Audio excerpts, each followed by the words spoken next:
Graça e paz, meus irmãos. Amém.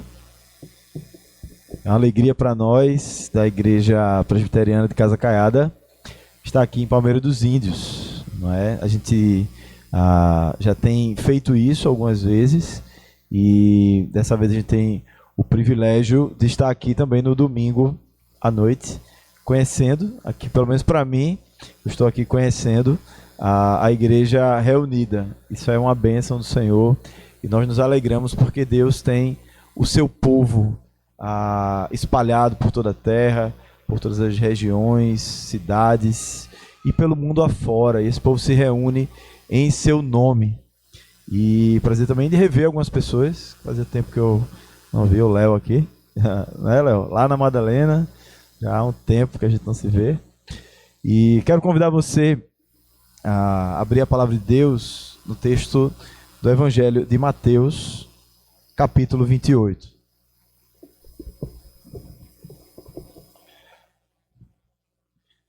Mateus 28, Evangelho escrito por Mateus. Enquanto você abre, quero já lhe contextualizar um pouco a respeito desse evangelho, entendendo que Mateus ele escreve com alguns propósitos, e um dos propósitos de Mateus é falar que Jesus é de fato o Messias prometido, aquele Messias que em todo o Antigo Testamento havia sido anunciado como sendo aquele que viria, aquele que reinaria em Israel, aquele que foi aguardado tão ansiosamente por todos aqueles que conheciam as Sagradas Escrituras ali do Antigo Testamento, e muitos creram que de fato Jesus era o Messias, mas muitos outros não creram, permaneceram com seus corações endurecidos. E nós sabemos que só o Espírito Santo pode revelar aquilo que Deus quer mostrar aos corações. Então, a todos aqueles a quem foi dado, eles tiveram seus corações transformados, tiveram as suas mentes transformadas, seus olhos foram abertos, suas vidas foram transformadas, e eles creram que Jesus Cristo de fato era o Messias, era o grande rei que reinaria não só sobre Israel. Isso foi sendo explicado melhor ao longo da revelação bíblica, que esse Messias seria rei de Israel, mas o seu reinado iria muito além de Israel. Ele era rei sobre toda a terra. Contudo, Mateus ele quer enfatizar para os judeus que de fato Jesus Cristo é o rei. E aqui ele traz a narrativa do momento em que Jesus, depois da sua humilhação, ele agora com o corpo ressuscitado, ele não mais em estado de humilhação, ele está mostrando que de fato ele é aquilo que ele sempre foi, aquele que reina sobre todas as coisas, mas que reinando sobre todas as coisas, ele é poderoso para enviar todos aqueles que renasceram, todos aqueles que se tornaram igreja do Senhor. Ele é poderoso para enviar esse povo em missão pelo mundo, começando de casa, se espalhando pelas cidades ao redor e indo por todo o mundo pregando esse evangelho, com a razão de que Cristo é o Rei poderoso que autoriza a missão da igreja. E é basicamente sobre isso que nós vamos falar e entrar em alguns detalhes aqui nessa noite. Então eu quero ler com você do verso 16 ao versículo 20, a palavra de Deus que diz assim: Seguiram os 11 discípulos para a Galiléia, para o monte que Jesus lhes designara, e quando o viram, o adoraram, mas alguns duvidaram. Jesus, aproximando-se, falou-lhes dizendo: Toda a autoridade me foi dada no céu e na terra. Ide, portanto, fazei discípulos de todas as nações, batizando-os em nome do Pai, do Filho e do Espírito Santo, ensinando-os a guardar todas as coisas que vos tenho ordenado. E eis que eu estou convosco todos os dias, até a consumação dos séculos. Vamos orar mais uma vez?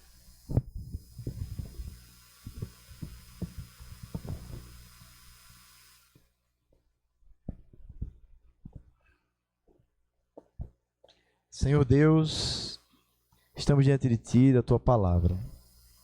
Pedimos que não seja o pastor Gustavo falando aqui, mas seja a Tua palavra, por meio do Teu Santo Espírito, falando ao nosso coração, nos mostrando, ó Pai, o Teu querer. O que o Senhor quer falar para a vida de cada um aqui, aqueles que são de casa, aqueles que são da cidade, aqueles que são de Olinda, aqueles que, porventura, nesse feriado visitam aqui a cidade. O Senhor nos trouxe aqui nessa noite, Pai, com um propósito. E pedimos que o Senhor fale ao meu coração e ao coração dos meus irmãos. Assim te oramos, em nome de Jesus. Amém. Meus irmãos, para entendermos um pouco daquilo que está sendo dito aqui nesse texto, nós estamos diante, a partir aqui do versículo 18, de uma grande vindicação feita pelo Senhor Jesus Cristo. Mas para que a gente entenda o que é que o Senhor Jesus está exigindo como direito legítimo, e esse é o sentido de vindicar algo, é você exigir um direito que ele é seu, ele lhe é dado. Cristo, ele tinha o direito de reinar, sempre teve o direito de reinar sobre todo o universo, sobre o reino espiritual, sobre o reino físico. Jesus sempre foi rei, mas houve um determinado momento em que o Senhor Jesus, ele se esvaziou da sua glória.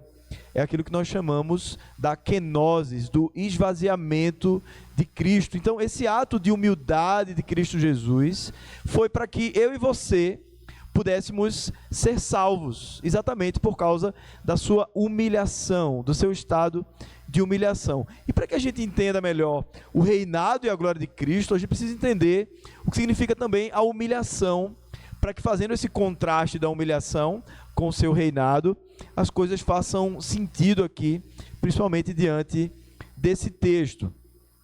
Então, nesse estado de humilhação, nós vamos ver o Senhor Jesus, que sempre foi eterno, aquele que é, aquele que era, aquele que há de vir, se tornando um homem mortal. Ele entra no tempo, ele adquire forma humana, como vamos ler daqui a pouco aqui em Filipenses 2, e ele assume uma forma de servo e de homem mortal. Tanto é que no final do seu ministério, ele dá a sua vida, mostrando que de fato ele não era um espírito, ele não era uma visão, ele não era uma ilusão, como alguns em um tempo, no início lá da teologia, ali alguns hereges começaram a falar que Cristo não tinha corpo. Nada disso. Ele se torna de fato homem, ser humano com corpo mortal. Isso é o primeiro passo da humilhação. Ele deixa a sua glória e vem habitar entre nós como homem. E como homem, ele vive debaixo da lei, ele se submete a cumprir aquilo que era bom, porque a lei não é ruim. A lei veio do próprio Deus e ela era para ser vivida pelo povo de Deus. O problema não era a lei, o problema era que o ser humano não tinha condições de cumprir a lei. Então terminava que a lei era a prova de que o ser humano estava condenado. Ninguém seria salvo pela obediência à lei. Então Cristo, ele vem viver debaixo da lei para cumprir toda a lei no nosso lugar, porque nós jamais teríamos condições de ser perfeitos, como a lei de Deus é, e essa lei de Deus perfeita aponta para o Deus perfeito. Então Jesus, ele se humilha, ele se dobra, ele vive em obediência à lei do Senhor, por mais que ele fosse o cumprimento da própria lei, mas ele cumpre a lei ali. Lembra do episódio onde ele vai ser batizado por João Batista, e João Batista ele fica meio embaraçado ali sem querer, porque ele sabia quem é que ele iria batizar, E Jesus Cristo diz que devia ser cumprida toda a lei por ele. Ele deveria cumprir tudo aquilo que a lei clamava que fosse cumprido na sua humilhação, ele como homem. Ele respeita as autoridades humanas, ele não é alguém subversivo, ele não é alguém rebelde diante das autoridades, mas ele respeita as autoridades humanas instituídas. Ele sofre por mão de pecadores, mesmo sendo a coisa mais absurda do mundo, o Criador de todas as coisas, sofrendo nas mãos da sua própria criatura. Ele decide passar por essa humilhação, e não apenas criatura, mas criatura pecadora. O ser humano que era imagem e semelhança de Deus, e que desfigura essa imagem com a entrada do pecado, são exatamente esses seres humanos que estão ali humilhando o Senhor Jesus, e o Senhor Jesus se permite ser humilhado dessa maneira por esses seres humanos. E eu me lembro agora aqui de Davi, de um episódio onde Davi ele começa a ser insultado, um homem começa a falar mal dele ali, diante dos seus valentes, inclusive, e os seus valentes perguntam a Davi: você não quer que a gente mate esse homem, traga a cabeça dele numa bandeja? E o rei Davi diz assim: se coube a Deus, se Deus decidiu me humilhar através desse homem, que assim o seja. Que assim o seja. A humildade de Davi, ela aponta para uma humildade que é muito maior. A humildade de Cristo Jesus. Davi era um pecador, e nós sabemos que Davi era um pecador. Davi sabia que ele merecia ser humilhado, mas Jesus não. Jesus não tinha nenhuma razão para ser humilhado pela sua própria criatura, pelos próprios seres humanos que ele criou, mas mesmo assim, ele se permitiu ser humilhado e na cruz do Calvário sofrer por mãos de pecadores. E, em último lugar, ele é moderado ao demonstrar o seu poder. Jesus ele poderia resolver todos os problemas num estalar de dedos e resolver todas as coisas, mas ele vem em obediência ao Pai, cumprir tudo aquilo que era do agrado do seu Pai. E ele, em muitos momentos, como quando ele vai ser preso, você lembra que Pedro, com muita violência no seu coração, ele quer resolver as coisas na força do braço, ou da faca, ou da espada. E o Senhor Jesus exorta Pedro e diz assim: Pedro, se eu pedisse agora ao meu Pai, ele mandaria uma miríade de anjos, e ninguém sobreviveria aqui. Tudo estaria resolvido, mas cumpria ao Senhor Jesus Cristo sofrer todas as coisas, e no tempo certo exercer a sua justiça, que já veio, mas que virá na sua plenitude, na volta, na consumação, quando o Senhor Jesus voltar.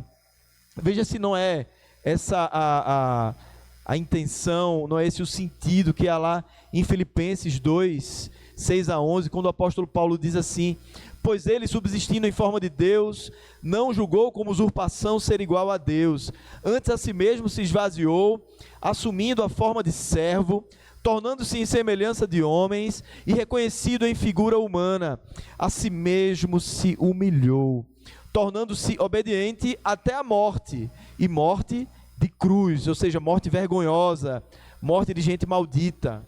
Pelo que também Deus o exaltou sobremaneira, e lhe deu um nome que está acima de todo nome, para que ao nome de Jesus se dobre todo o joelho, nos céus e na terra, e debaixo da terra, e toda língua confesse que Jesus Cristo é o Senhor, para a glória de Deus Pai. Para a glória de Deus Pai. Toda a autoridade foi dada ao Senhor Jesus depois da sua humilhação. E aqui nós podemos entender melhor, porque o Senhor Jesus é o mesmo que fala diretamente, e os evangelistas escrevem palavras diretas de Jesus, mas tudo que é escrito na Bíblia como um todo é palavra de Jesus, é palavra de Deus. Há algumas Bíblias que têm algumas letras vermelhas. Eu não tenho problema com isso, só para a gente saber as palavras diretas de Jesus. Mas alguns pensam que essas palavras vermelhas, porque Jesus falou ali diretamente, são mais poderosas do que as outras escrituras. Mas não é assim.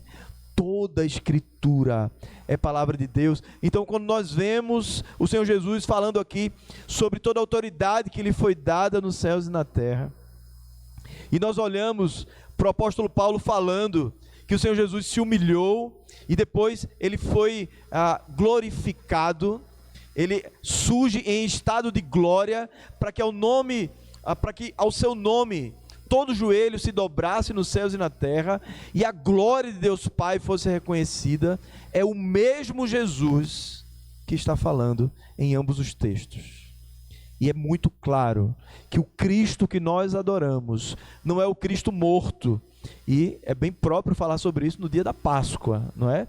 No dia que culturalmente se celebra a Páscoa. Não é o Cristo morto.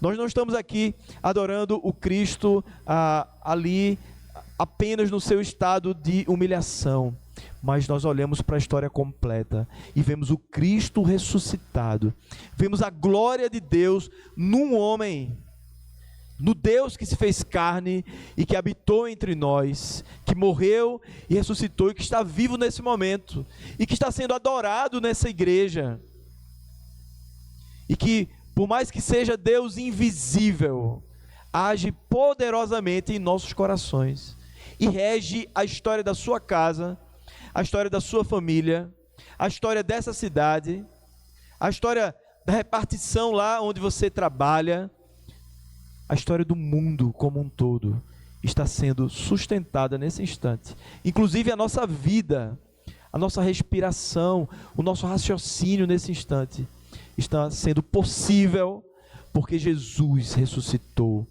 porque Jesus é vivo e poderoso. Esse é o Jesus que aparece a esses homens, esses discípulos que por ora estavam assustados porque Jesus havia morrido e parece que toda a esperança havia se acabado. Lembre-se dos discípulos no caminho de Emaús, aqueles dois homens ali desiludidos, porque toda a esperança de Israel havia sido morta ali na cruz. E eles vinham no caminho ali conversando, e de repente Jesus se aproxima deles e faz várias perguntas. Eles não percebem que é Jesus que está ao lado deles, até o momento que Jesus para, e Jesus explica que havia de se cumprir tudo aquilo que no Antigo Testamento, havia sido dito em relação ao Messias, que ele precisava ser morto e ressuscitar ao terceiro dia. Aqueles homens passam a sentir o seu coração ardendo dentro do peito. É assim que fala lá no texto. O nosso coração ardia enquanto ele falava conosco, mas eles ainda não tinham os olhos abertos para ver o Cristo ressuscitado. Até que eles pararam com fome, foram comer, e no momento em que Jesus partiu o pão, os olhos deles se abriram e Jesus saiu dali. Jesus não estava mais entre eles. Aqueles homens voltam correndo, então, todo o caminho que eles já haviam andado, para dizer aos discípulos que eles tinham encontrado Jesus, sendo que agora ressuscitado. O Senhor Jesus aparece a esses discípulos, mas eles apontam aquilo que estava no coração, não apenas deles dois, mas de todos os outros. Estavam desiludidos. Eles estavam achando que todo o plano, todas as promessas, tudo aquilo que foi anunciado por Jesus havia perdido o seu sentido. Sendo que o Senhor Jesus, sabendo da fraqueza, sabendo da incredulidade do coração dos seus discípulos, ele aparece a esses homens, aparece aos dois, aparece dentro do cenáculo, onde ele fala aos seus discípulos, ele aparece àquelas duas mulheres ali no templo, e fala com elas. Ele reúne uma multidão no monte e fala com aqueles seus discípulos. E é exatamente esse o contexto do Jesus que está mostrando agora que ele sempre foi o rei, que ele é poderoso e que nós não devemos temer, porque ele é quem está guiando a história da igreja. Ele é que guia a história dessa igreja aqui em Palmeira dos Índios. Ele que guia as missões em toda a terra. Portanto, por exemplo, se você pensa em cumprir um chamado do Senhor para ser missionário em algum lugar, seja um lugar perto, seja em algum lugar mais distante, é esse Jesus que está aparecendo aos seus discípulos, porque ele sabia que os seus discípulos tinham uma missão, e a missão desses discípulos não seria uma missão fácil. Na verdade, era uma missão impossível. E para que eles cumprissem essa missão, eles precisavam entender quem é que estava com eles enquanto eles cumpriam a missão. E a igreja do Senhor, ela deve saber quem é que está com ela enquanto ela cumpre a sua missão. Realmente, meus irmãos, eu e você vamos ficar muito amedrontados quanto ao nosso sustento, quanto aos perigos da missão, quanto se vai valer a pena gastar toda a minha vida nisso ou não. Nós vivemos ansiosos por tantas coisas, meus irmãos, e é necessário nós olharmos para quem nos envia, olharmos para quem está do nosso lado do início ao fim, olharmos para a sua glória, para a sua graça, para o seu poder, para a sua fidelidade, porque se nós não olharmos para isso, nós realmente não vamos ter coragem de cumprir a missão do Senhor. E é por isso que o Senhor Jesus diz: toda autoridade me foi dada no céu e na terra. Não há nenhum reino onde eu não governe, seja no reino celestial, seja sobre principados e potestades, ou seja sobre o reino físico. Eu sou o Senhor de todas as coisas. Tudo está debaixo do meu domínio. Então a gente entende o que diz no versículo 19, quando ele diz assim: ide, portanto, e fazei discípulos de todas as nações. Esse portanto aqui, ele está remetendo ao seu reinado, ao seu estado agora de glória, não mais o seu estado de humilhação, mas o seu estado de glória, todo o poder que está agora evidente, diante daquele que há 3 dias atrás estava morto, e agora aparece vivo e poderoso, diante dos seus discípulos. Portanto, ide e fazei discípulos de todas as nações. Então, meus irmãos, quando nós olhamos, quando alguns comentaristas vão comentar esse versículo 19, alguns vão dizer: mas aqui não há uma ordem em relação ao ir, ao ide. Na verdade, a ordem está em fazer discípulos de todas as nações, e somente isso, enquanto a gente vai vivendo a vida e que a gente vai fazendo discípulos.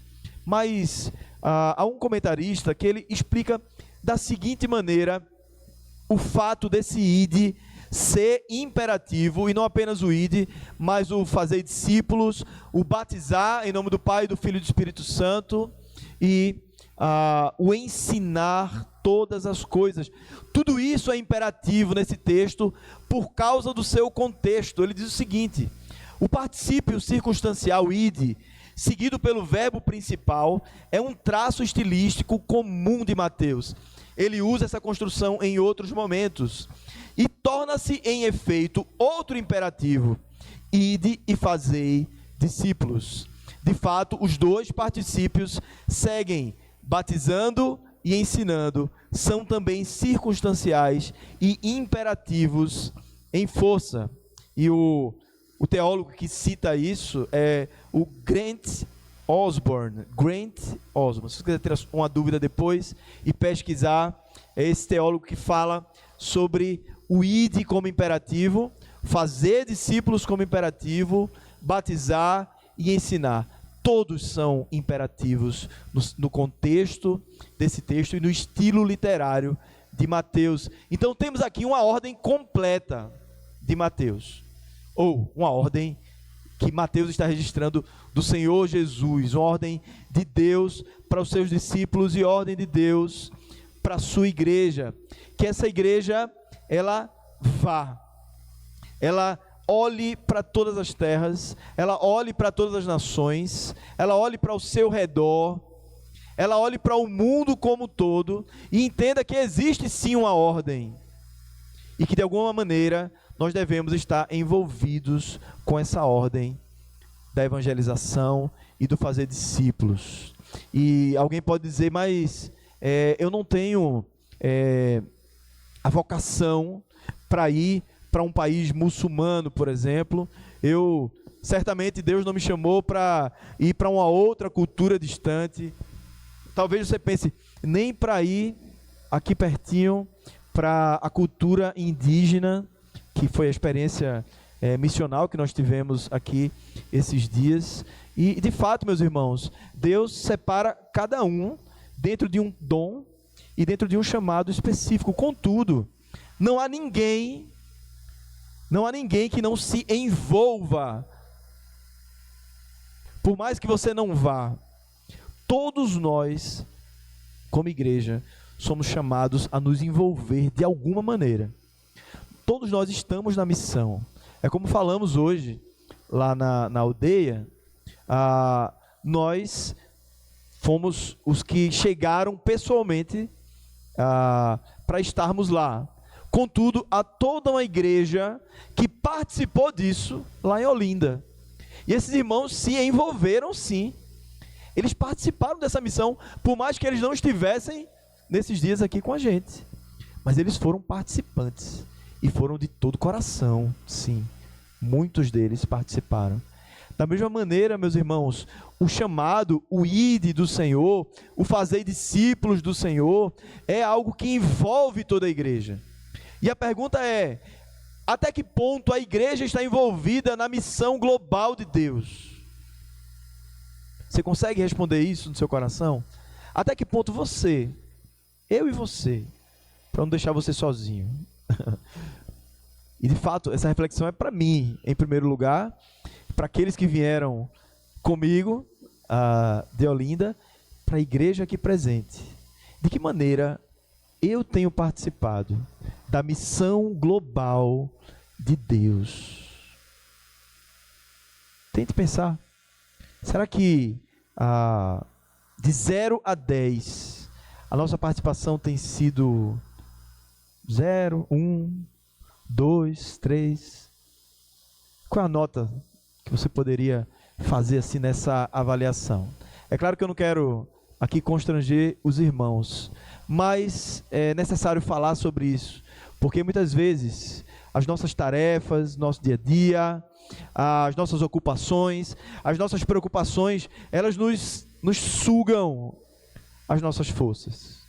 E nós terminamos olhando simplesmente apenas para o nosso contexto, apenas para aquilo que a gente vive internamente. Às vezes nós somos tão introspectivos que nós terminamos pensando apenas em nós mesmos.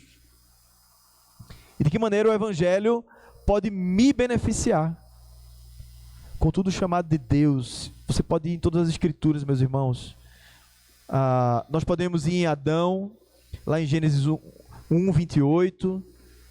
Deus chama Adão para que ele expandindo, ele obedecendo o mandato social, toda a terra se tornasse um lugar de adoração do Senhor. Esse era o propósito de Deus. Sempre foi toda a terra. Contudo, o pecado entra no mundo. E esse processo vai se tornando cada vez mais árduo, a idolatria entra no coração humano. Mas o querer de Deus era que toda a terra, e continua sendo, que toda a terra seja um templo de adoração ao Senhor. Abraão, ele é chamado lá em Gênesis 12, para ser uma bênção para todas as nações. Jonas, ele é tirado ali do seu povo, ele desobedece a Deus, porque ele não quer que o evangelho chegue aos ninivitas, mas Deus força Jonas a chegar naquela cidade, a anunciar um evangelho mal educado, mas aquele povo que não fazia parte do povo hebreu, aquele povo se arrepende e muitos ali são salvos. A gente vai ver Daniel, da mesma maneira, sendo levado para que o evangelho fosse levado lá para a Babilônia. E muitos conhecem o poder do Deus verdadeiro através de Daniel.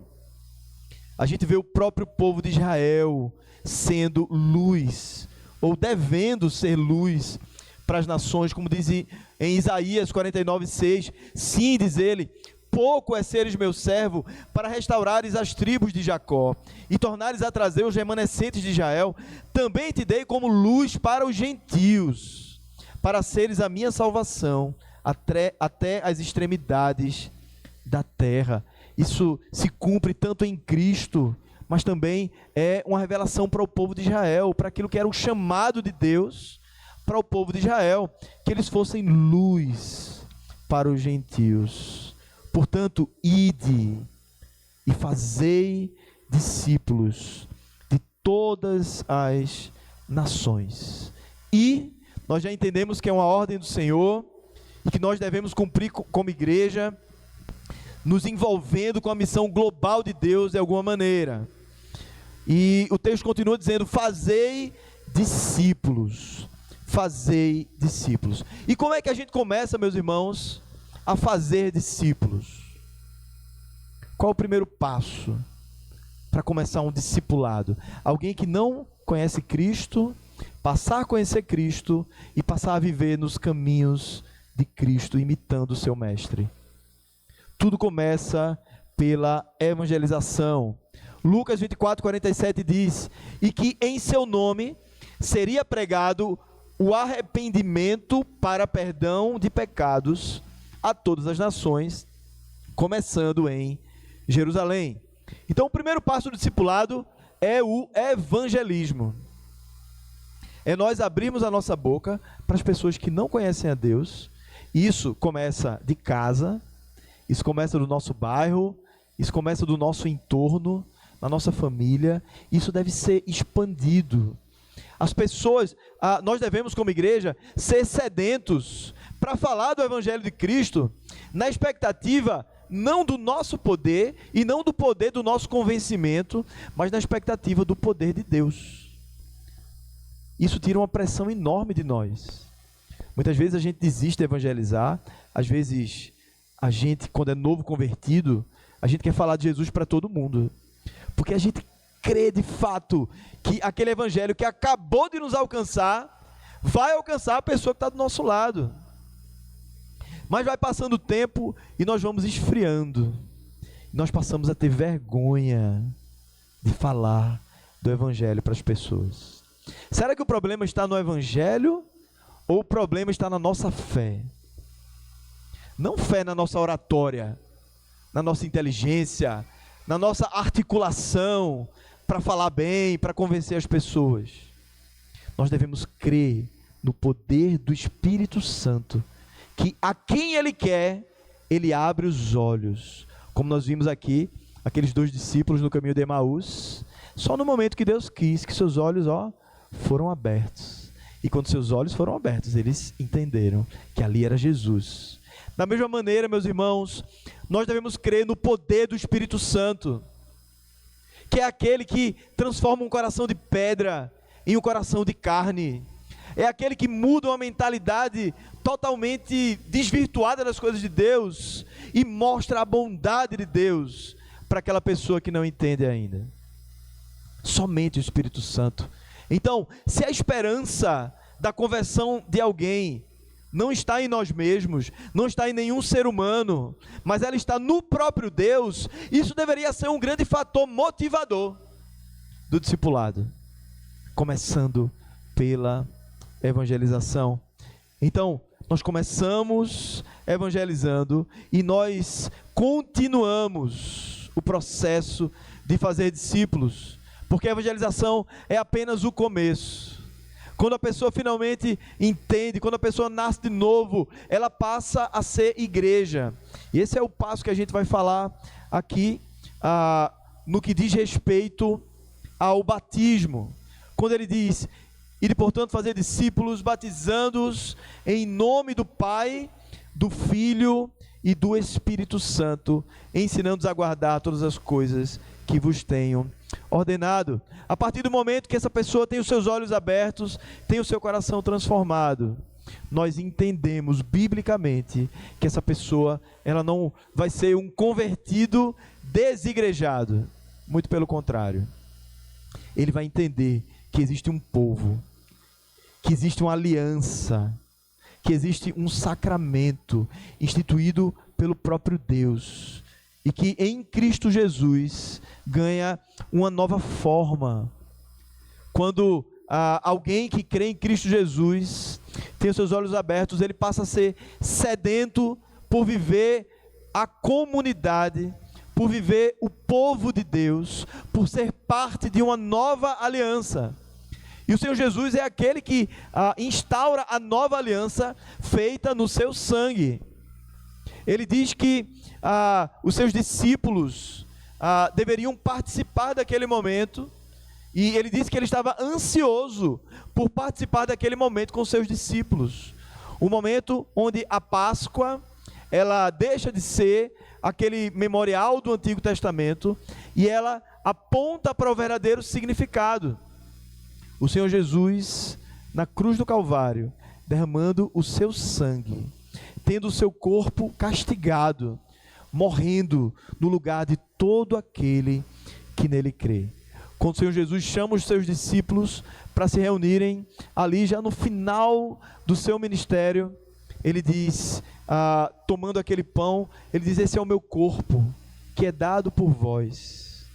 E ele diz que esse corpo era partido, assim como ele seria moído por causa dos nossos pecados. E ele diz que de semelhante modo, aquele vinho, aquele cálice que ia ser repartido entre os seus discípulos, era o sangue da nova aliança feita por Jesus, e que eles deveriam sempre celebrar esse momento sacramental. E aqueles discípulos do Senhor Jesus ali tinham comunhão com Deus através do sacramento da Santa Ceia do Senhor. Mas antes mesmo disso, eles precisariam passar pelo batismo. Eles têm o senso do corpo de Cristo, de que eles agora pertencem ao corpo de Cristo, mas o sacramento de entrada para a igreja era o batismo, onde eles receberiam a água que seria derramada sobre eles, mostrando aquilo que havia acontecido espiritualmente na sua vida. Eles haviam recebido o Espírito Santo de Deus, e por haver recebido o Espírito Santo de Deus, aquilo mostrava que eles haviam sido lavados dos seus pecados, mostrava que eles haviam renascido, e que o Espírito Santo agora estava habitando em seus corações, e eles passavam agora a ingressar no corpo de Cristo. Eles não pertenciam mais a eles mesmos, mas pertenciam ao próprio Deus, e eles faziam parte agora de uma grande família, que é a família de Deus.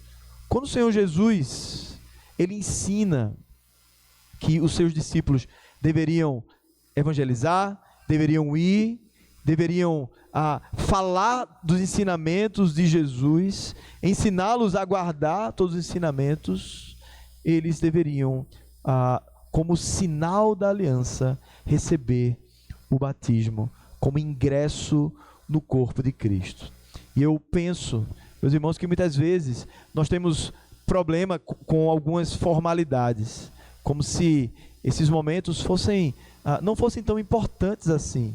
Mas para o Senhor Jesus ter instituído esses momentos, tanto a Santa Ceia como o batismo, veja, é o próprio Cristo que está dizendo que esses momentos devem acontecer. Eles não são opcionais. Eles não são uma coisa assim, não, eu tenho a minha fé, sabe, eu tenho o meu Deus, eu sirvo o meu Deus na minha casa, eu tenho a minha forma de ser um servo de Deus, o que está muito em moda hoje em dia. O Senhor Jesus, ele não ensina dessa maneira. Ele ensina que nós devemos ingressar no corpo de Cristo. que nós devemos ter uma igreja, que nós devemos passar pelo sacramento do Senhor, para que recebamos bênçãos espirituais, quando ali nós recebemos ambos os sacramentos que foram falados aqui. Portanto, batizando-os em nome do Pai, do Filho e do Espírito Santo. E por fim, meus irmãos, ensinando-os a guardar todas as coisas que vos tenho ordenado. Então o Senhor Jesus, ele não apenas ensinava quando ele discipulava os seus discípulos, mas ele demonstrava como viver aquilo que ele falava em palavras. É muito fácil para quem ensina, é muito fácil para quem fala, simplesmente chegar e dizer uma mensagem e depois ir embora. O Senhor Jesus não fez assim. Ele decidiu viver pelo menos 3 anos registrados, fora a vivência que o Senhor Jesus já havia tido desde a sua infância, a sua juventude e o momento que ele chama os seus discípulos. Ele demonstrou com a sua vida tudo aquilo que ele ensinava. E ele era diferente dos fariseus, porque os fariseus, eles ensinavam uma coisa e viviam outra. O Senhor Jesus não era assim. Ele vivia tudo aquilo que ele ensinava. Então, quando ele diz, ensinando-os a guardar todas as coisas que vos tenho ordenado, ele está relembrando os seus discípulos do processo que ele mesmo havia feito com eles. Como quem diz, a mesma coisa que eu fiz com vocês, façam com as pessoas. Esse é o modelo. Se envolva com as pessoas, se relacione com as pessoas, conviva com as pessoas, abra a boca e fale. Porque existe uma teoria que diz assim, pregue o evangelho e, se possível, se necessário, use palavras. A gente não deve ir nem a um extremo, nem a outro extremo. Nós devemos tanto falar como viver. Nós devemos ver as duas coisas. Porque Deus vai usar a palavra pregada através do Espírito Santo. Deus usa, sim, até pessoas como nós, imperfeitos, que muitas vezes deveríamos dar um exemplo e não damos. E Deus termina nos usando. Porque Deus é maior do que aquele que prega. Deus é maior do que você quando você está evangelizando. Deus é maior do que você quando você está discipulando alguém. Então, quando você abre a sua boca, Deus lhe usa, mesmo você sendo imperfeito e você sendo pecador. Mas o ideal de Deus é que você tanto fale como você viva. E aí Deus vai usar as duas coisas. Deus vai usar as palavras pregadas com fidelidade e vai usar o seu exemplo de vida. Porque foi assim que foi com Jesus. Jesus, ele tinha autoridade, porque ele ensinava e vivia. E é esse modelo que ele está comissionando os seus discípulos a viver. Um modelo de coerência, um modelo de conteúdo, porque Jesus havia ensinado muito conteúdo da revelação do Antigo Testamento, como interpretar as Escrituras do Antigo Testamento, aquilo que ele vinha trazer, aquilo que se tornaria as Escrituras que estavam sendo escritas, que hoje nós temos como o Novo Testamento. Tudo isso teria a instrumentalidade desses homens aqui. Eram eles que seriam usados por Deus para levar essas palavras. E eles precisavam ter coerência de vida. Eles precisavam se esmerar no ensino. E a pergunta que eu faço é: até que ponto eu e você estamos nos esmerando no ensino para as pessoas que ainda não conhecem Cristo? Até que ponto nós estamos nos envolvendo no ensino das pessoas que já conhecem Cristo? Ou será que o nosso estilo de vida já nos ocupou tanto, nossas preocupações, nossas agendas, já tem um significado tão grande para nós, que nós não temos mais tempo para evangelizar, que nós não temos mais tempo para fazer discípulos, para continuar e pegar na mão daquele que é novo convertido, ou daquele irmão que nem é novo convertido, mas que está precisando, que você o apoie em um momento de confusão na vida, em um momento onde essa pessoa pode estar passando por crises. Nós sempre, meus irmãos, precisamos de alguém do nosso lado. Nós sempre precisamos de discipuladores que se aproximem de nós e que cuidem de nós em muitos momentos do nosso viver. E a pergunta é: será que eu e você não podemos nos dispor a fazer isso? Fazer discípulos. Começando pela nossa igreja, começando pela nossa casa, pelos nossos parentes. E, como o texto nos aponta aqui, pensando, e o que é que acontece ao redor da nossa cidade? E o que é que acontece em outras culturas? O que é que está acontecendo agora em outros continentes?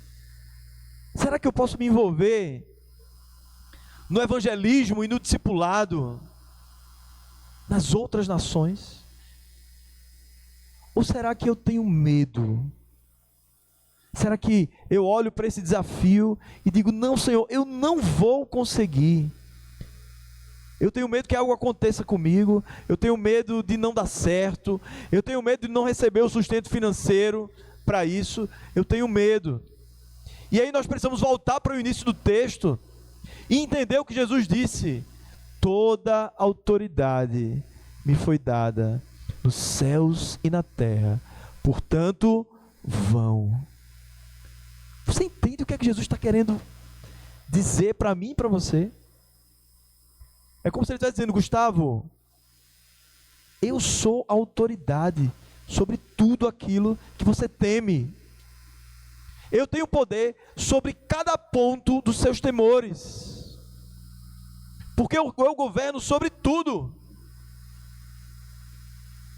E aí, no final do texto, eu vejo esse final, essa finalização, como uma espécie de sanduíche, né? Ele começa falando da sua autoridade. Ele governa sobre todas as coisas. Portanto, nós não devemos ter medo e devemos fazer missões. E aí ele fecha a missão, dizendo: eis que estou convosco todos os dias, até a consumação dos séculos. Então, o Deus que tem toda a autoridade sobre os céus e a terra, Ele estará conosco. Sabe por que Ele estará? Porque Ele prometeu. Não é porque eu mereço, não é porque você merece, não é porque se você fizer tudo certinho, Ele estará com você. Ou se você tiver todos os dons, todos os talentos, todas as capacidades, todo o conhecimento. Não. É porque Ele prometeu. Simplesmente por isso. O Deus Todo-Poderoso, Cristo Jesus, prometeu que estaria conosco todos os dias. Isso não tem prazo de vencimento. Até a consumação do século. Momento esse em que Ele estará de forma ainda mais evidente. Isso aqui não é o final da presença dEle conosco. Muito pelo contrário. Na consumação dos séculos, nós estaremos com Ele para todo o sempre na sua volta. Eis que estou convosco. Que encorajamento, meus irmãos, o Senhor Jesus está dando aos seus discípulos. Ele sabia que esses homens precisavam desse encorajamento. Ele sabia que esses homens seriam mortos. Alguns ao fio da espada, outros, como diz a tradição, crucificados de cabeça para baixo. Outros teriam a cabeça cortada. Muitos seriam presos, exilados, teriam as suas famílias espalhadas, como aconteceu na grande perseguição lá no livro de Atos. O Senhor Jesus sabia que isso ia acontecer, mas Ele não diz assim como um pai super protetor. Não, Ele não diz assim: vocês vão ficar guardadinhos Vocês não vão para a missão, sabe por quê? Porque eu vou preservar a integridade física de vocês. Então fiquem escondidos e não vão para a missão. Foi isso que Jesus fez? Não foi. Ele diz: vão por todo o mundo, e eis que eu estarei com você na hora da dor, na hora da prisão, na hora da perseguição, na hora da morte. Eis que eu estou convosco todos os dias, até a consumação dos séculos. Momento em que todos os mártires receberão corpos glorificados, assim como Jesus morreu e ressuscitou ao terceiro dia, e apareceu aos seus discípulos, e foi elevado às alturas na presença deles. Todos aqueles que creem em Cristo Jesus, todos aqueles que dão a sua vida, como exemplo de todos os apóstolos ali, todos esses serão ressuscitados. O apóstolo Paulo diz que os mortos ressuscitarão primeiro e irão ao encontro nos ares com o Senhor Jesus. E sabe de uma coisa? Nós reinaremos para todo o sempre com Ele em glória. Eis que estou convosco todos os dias até a consumação dos séculos. Meus irmãos, minhas irmãs aqui presentes, se essas duas verdades não nos encorajam a fazer missões, a participar de alguma maneira, a nos envolvermos com o evangelismo e com o discipulado, não há nenhuma outra razão para nós nos envolvermos, a não ser entendermos que o Messias veio ao mundo, que Ele pagou na cruz os nossos pecados, que nós fomos perdoados, que nós temos vida eterna em Cristo, que toda autoridade está nele e que Ele está conosco todos os dias. Se essas verdades não nos impulsionarem à missão, não há outra verdade que mova a sua igreja, a não ser essa, o Evangelho de Cristo.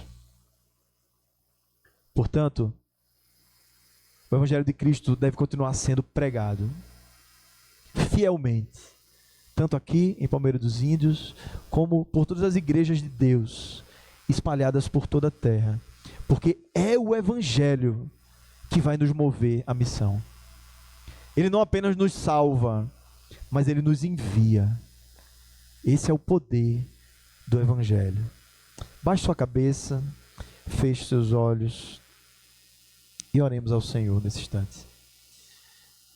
Senhor Deus, nós te agradecemos por essa noite, te agradecemos porque a tua palavra, ela vem descortinar as motivações dos nossos corações, ó Pai. Eu te peço que nessa noite, se alguma motivação errônea nos move a não nos envolvermos com a missão do Senhor, que o Senhor possa desfazer do nosso coração todo pensamento enganoso, e o Senhor coloque no lugar a visão do reino de Cristo Jesus, a visão do Cristo ressurreto, a visão da presença de Cristo, a visão do perdão de pecados e da gratidão por isso, e o desejo que outros ouçam o mesmo Evangelho que nos salvou. Ó Pai, semeia dentro de nós, de forma a nos incomodar, para que a nossa boca volte a se abrir, para que as nossas atitudes voltem a acontecer nos locais que o Senhor nos coloca. Nos move a sermos de novo, Pai, missionários do Senhor, onde quer que nós estejamos, ó Pai. Nos envolve a raciocinarmos de novo de que maneira nós podemos participar da missão global do Senhor em toda a terra. Assim te oramos, Pai, em nome de Jesus. Amém.